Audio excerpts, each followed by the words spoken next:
2 years ago, I got decently jacked, and I thought I was hot shit. From the beginning, the only reason I wanted to work out was, first was confidence, just being able to like wear a t-shirt and look decent. But then as I started getting more into like the gym bro culture, I wanted to get chicks, man. Like that was it. I wanted to get chicks. And it did work, man. I started going up to girls, talking to girls, getting phone numbers, going on dates. I finally started to get that attention that I wanted. But there was one thing that I couldn't do. No matter what I did, no matter how much muscle I had, no matter how much confidence I had accrued through my cold approaching experience, I could never get a second date. I could get the phone number, text her, and then get a first date, but I couldn't go past that. I couldn't go from a first date, attracting a girl enough to get a first date, to attracting her for a relationship. And in some cases, it costed me regret that I still have to this day. A bit over a year ago, my buddy set me up with this girl that he worked with. We never met in person, but he gave her my Snapchat. I snapped her once or twice, and then a week later, I asked her out on a date. The night before I wanted to go out with her. So last minute, night before, I text her, and surprisingly, she's down for it. And she seems kind of excited about it. She seems kind of interested about it. So the next day, in the evening, we meet for the first time in person at a bowling alley. And she looked pretty, man. And because I didn't see her in person, like I saw her on Snap, and like who knows what they look in person. Like she could be a dude, she could be who knows. But she wasn't, thankfully, for my Christians out there. But as we were bowling and talking and stuff and bantering back and forth, and I was teasing her, making fun of her, like I really like this girl. Like I would want to be with this girl. Like I want to be with this girl. And it started to kind of unfold that way in our conversation. We started almost talking like we were already in a relationship. Because I told her I had my motorcycle license, and she was like, oh, I don't believe you, whatever. So I pulled out like my license to like show her, and she was like, oh, that's sick, And I said, oh, but it's because it was winter time. Oh, I can't pick you up in this though yet. And she said, oh, maybe this summer you can. And then we started talking about that. And it was just like weird things like that. We were like planning like the future, like what we were gonna do together in the future together when it was our first date still. But it just seemed natural to me. I don't know, man, because I just liked her so much. I don't know, man. I liked her so much, man. I still miss her now too, man. I still miss her sometimes. Yeah. I don't know, I feel weird saying that because it's so long ago and it was like one time, like one experience, man. But like she's like probably the one.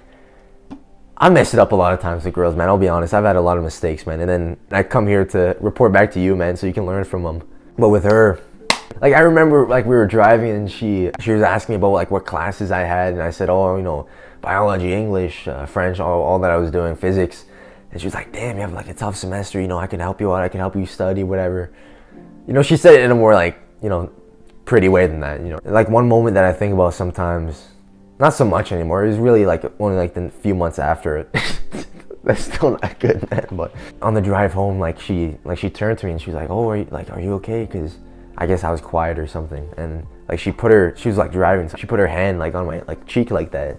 And like, what would you call it? Like caressed my cheek, But like in a nice way, right? I remember maybe like a month or a couple months after this, I was journaling about that, and I was like, why the fuck did she have to do that, man? Why did I have to feel that when it wasn't gonna happen, when it wasn't gonna go anywhere, man? And the reason it didn't go anywhere, man, was because even though like, yeah, I was a confident guy, I was making jokes with her and we had a good time. Like a week after the date, and we were texting, on Snapchat. I remember she was hosting a party.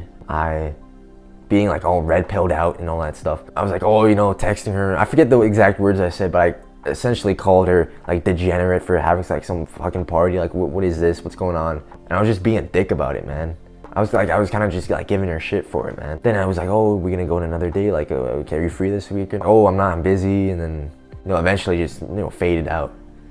And I think that was because I wrote this down here. I did that. I said that stuff to her, that like dickhead stuff, because that wasn't even a thing on my mind. Because once I got the date and I got the kiss and, I knew she liked me, that was it. So I didn't even think, man. It was just like, to me, it was just, it's done, The reason I didn't think about anything after that, the reason I didn't think, I needed to, be just a respectful guy and just be a good guy after that, was because I had all my eggs in one basket. And that was attraction.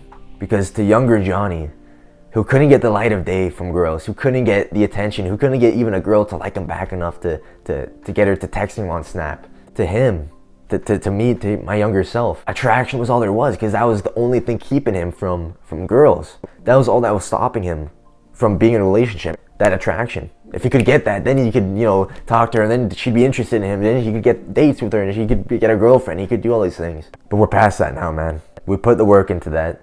We've been going to the gym. We've been meditating. We've been becoming more confident. Now we need to go on the next level. That was level 1. Now we got to go on level 2. It's no longer just about, you know, getting jacked and being this like fucking confident, high status, sexy, you know, alpha male guy. We got to work on bigger things now. And if you can relate to me so far and can relate to what I'm talking about, I'm going to give you some questions that you can ask yourself to get the juices flowing, to get the ideas flowing, so you can know what paths you need to go down for the future. So number 1, are you living your purpose? Or are you just floating in life? Are you just living and breathing? Oh, well, Johnny, why does this matter? Because, and this is a quote from David Dita that I really like, because intimacy is about growing more than you could by yourself through the art of mutual gifting. What do you have to offer, man? What is your gift in a relationship? What do you have to bring to the table? And a lot of guys will say, oh, well, it's my confidence, my attractiveness, my humor, you know, my fun. I can, you know, take her out. We can have a good time. And that's all fine, man. That's all good stuff. But it goes back to what kind of relationship you want.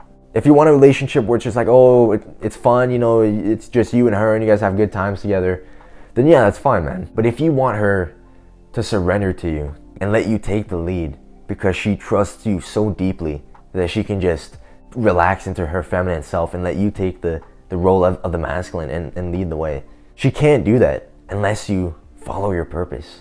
And I don't want to get like too like abstract and too like weird here, man, but like in other words, if you're not fulfilling your masculine responsibilities, she can't relax into her feminine because she has to fulfill those responsibilities that you aren't. Because if you don't have that, if you don't have that clear sense of direction in your life, how can she just completely surrender to you and completely let you take the lead? She can't. Because she can't fully trust you. She doesn't know if you're taking her down a good place, you know? Because you don't even know which way you're going. Do you see what I'm saying, man? And this is what I've been starting to realize, man. And this is what's got me to do this practice I'm going to tell you about now, which is my practical advice for this part. If you ever listened to Jordan Peterson's episodes on Joe Rogan, the Joe Rogan podcast, you might have heard him talk about his future authoring program. And that's a program that like helps you, you know, do what I'm talking about, plan for the future, have a clear direction. But you have to buy it, and I didn't. I just listened to like what he said on the podcast, what questions it asks you, and I just wrote those down in my journal and got the same effect from it essentially. And the question is, what do you want your life to be like 3 years from now? What do you want your career to be like? Your hobbies, or your romantic partner, your friends, your family, where are you gonna live? How are you gonna find meaning? How are you gonna stay away from alcohol and you know, temptations and drugs? And about a month ago I did that practice. And I outlined, okay, this is what I want my job to be like. This is how much money I want to be making. It might be something like, oh, well, how the fuck am I supposed to know what I should be doing in 3 years? And like, yeah, that's kind of the point, man. You don't know. But when you put yourself to a plan, when you say to yourself, this is the best plan I can make right now, now you have somewhere to go, and that plan can change, and it should change. And of course, we, like, at the end of the day, we don't know what we're doing. Like, that's what I just said to you. We don't know what the hell is happening in 5 years. We don't know what the hell is going on with the economy and damn fucking the news, the media, damn Justin Trudeau getting reelected or some like all kinds of BS can happen. But the difference is, are we just like, you know, going with the flow and just doing whatever and we're just floating in space? Or do we have a plan? Do we have a greater purpose for our life that we're trying to achieve? And yeah, that plan and that purpose may change over time as we realize and as we experience and grow and fail and win and succeed. Yeah, we might have to make changes to that plan, but we still have a plan. Number 2, do you see a girl as a person or as what you can do with her? In other words, do you see a girl as another human being, or do you see her as sex? Do you see her as her ass or as her tits or as her face or as whatever fucked up fantasies you have? Oh, well, why does this matter? Because your intentions matter. Because girls, man, girls are freaking... I talked about this in my full guide to a first date video. Girls are psychic, man. Like, you can walk up to a girl, I said this in the video, you can walk up to a girl wanting to ask her out, and you can beat around the bush. You can say, oh, well, do you want to hang out sometime, or do you want to do something, like, do you want to chill sometime? Like, you can do that whole act, you can have that whole facade, but they can see through it, man. They have that, like, psychic ability where they can just look at your face, they can look at the encroachments, that's not even a word, but they can see those encroachments in your face, in the expression of your face, and tell what you're really asking for. And they might not think it to themselves consciously, but they can feel it. They can tell that you're interested in them and trying to ask them on a date when you're doing that whole jumble of words. And it's the same thing here, not just for trying to ask them on a date, but if you're going to a girl who you deem to be a high quality girl and you're talking to her and you have the intention Even if you're not saying it through your words, but you have the intention on the inside of using her for sex, or you're just talking to her because you think she's hot as fuck and you're trying to get a chance to whatever, she can feel that. And if she's, some whore on the street, whatever, some, your local school whore, whatever, yeah, she might still be down to hang out with you or whatever. But the loving girl who's, waiting for marriage and all these things, she's not putting up with that, man. She's not putting up with that.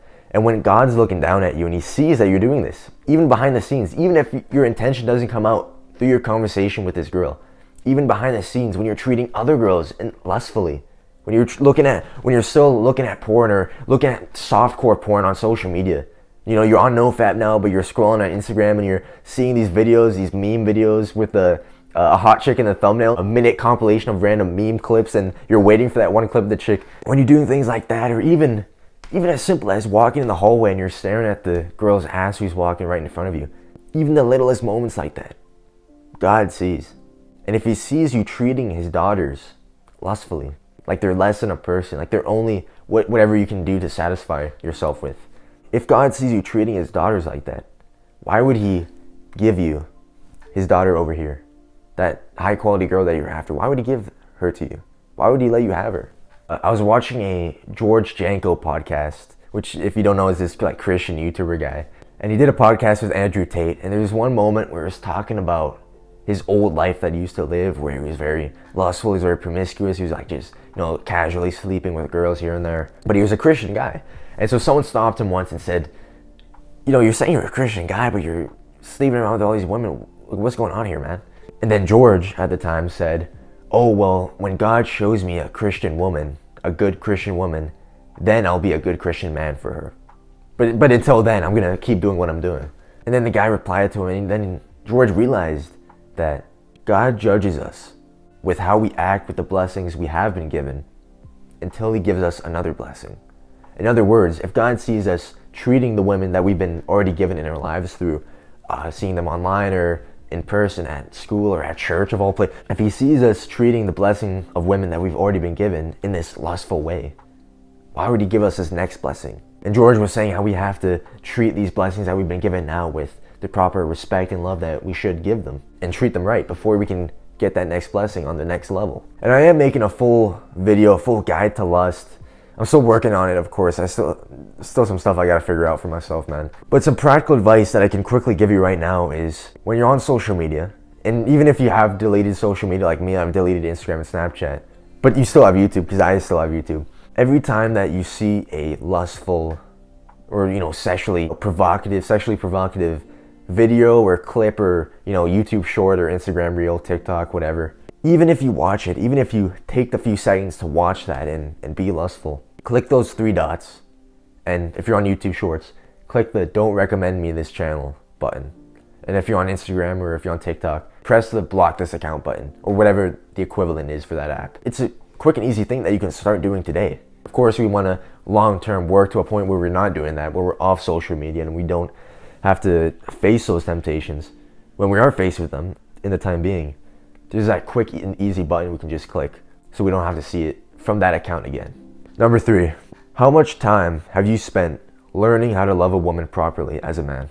In other words, can you even love her? Can you even love the girl that you want to have so badly? That future wife that you've been dreaming of, that you've been visualizing of, having picnics with and having all these dates with. Can you even love her?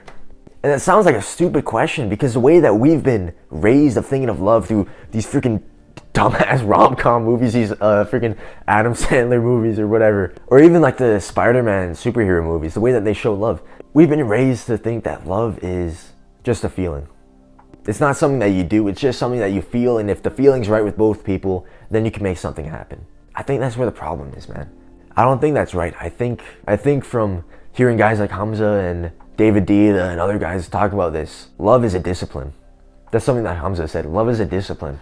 We're looking at love like it's something that just has to fall into place, and if we're at the right place at the right time with the right person, it'll just magically work. But I think it's more like something that we have to do, or something that we have to work on. And of course, there's that initial attraction, and we should have that. But after that point where like, yeah, I like this person and I think this could be my future wife, or we can make this happen. After that, it's work. It's something that we have to do, because there's gonna be times when she's fucking freaking out at us. She's blaming us for things we didn't do. She's mentioning things that don't exist, that never happened. She's saying that she hates her guts. She's letting out all her chaotic feminine emotion onto us, whether we deserve it or whether we don't deserve it. There's gonna be moments like that, and we can't just go with our feelings, because if we go with our feelings in those moments, we're gonna be pissed off, or we're gonna be upset, we're gonna be hurt. We're gonna wanna leave the fuck out of there, or we're gonna wanna like yell at her, or get upset with her back, or say some shit that she did too. If we follow our emotions in a situation like that, we're not gonna be successful, at least long term. Yeah, you might get the quick release of emotions and it might feel good, but long term, that's not gonna be good, right? To just let it all out. I think it makes more sense to be stoic in a situation like that, where we feel the pain of our woman, like just giving it to us, man, but just giving it to us like verbally or, you know, emotionally, whatever. We have to take those feelings, but then make an action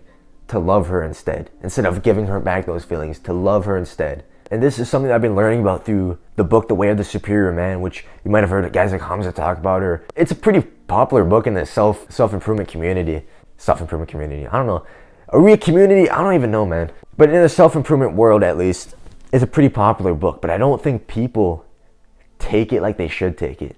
When I first read it, at least, I read it over a year ago, and I took it as like this masculine guide, like reclaim our masculinity and follow our purpose and all these things. I saw it as that, and I kind of disregarded the kind of relationship advice, and because I was all like red pilled out at that time. But now rereading it, I just started rereading it like during this past fall, like September, October, that kind of time, and it's completely opened my eyes, man. Like, it's completely opened my eyes to how I should conduct myself in a relationship. And of course, like, I've never been in one, man, so it's so fucking weird to say that. But it's a powerful book, man. It's a powerful book. So my practical advice for this is to read the book, The Way of the Superior Man. Because David Dita, the author, he can explain this stuff in a way that I can, man. In a way that I don't fully understand yet. And even if you've already read it like I did before, reread it this time. I think it was Hamza who said, it's the type of book where you read one chapter and then you close the book and meditate on it. That's the kind of way I think you should read it too, man. So try that out, see if it's beneficial. All right, final words, man. In this video, man, I'm not claiming that I have all the knowledge, that I know fucking everything, and I'm here, this is your purpose, this is what to do, and all this. Because I'm still trying to figure this shit out for myself, man. Like, I don't have my future wife. I haven't, maybe I've met her, who knows, man, God knows, but I'm not with her right now. And I'm not in a loving relationship. I'm not in a high quality relationship. And I'm not even that high quality guy in the first place. Like, the prerequisite to get into that relationship, I don't have that either. But I know my path moving forward. I know the things that I should do. I know the paths, or at least maybe not the specific things, but I know the paths I need to go down in order to get that future wife, in order to become a better man, in order to do these things and follow my purpose. Like, I don't know what I'm doing. I wrote this down, man. I don't know what I'm doing, but I know where I'm going. And that makes all the difference. Don't be afraid to give up the good for the great. And if you have any questions, man, you can email me at johnnyselfimprovement@gmail.com. That's Johnny with no H, because H's are gay. Peace out, man.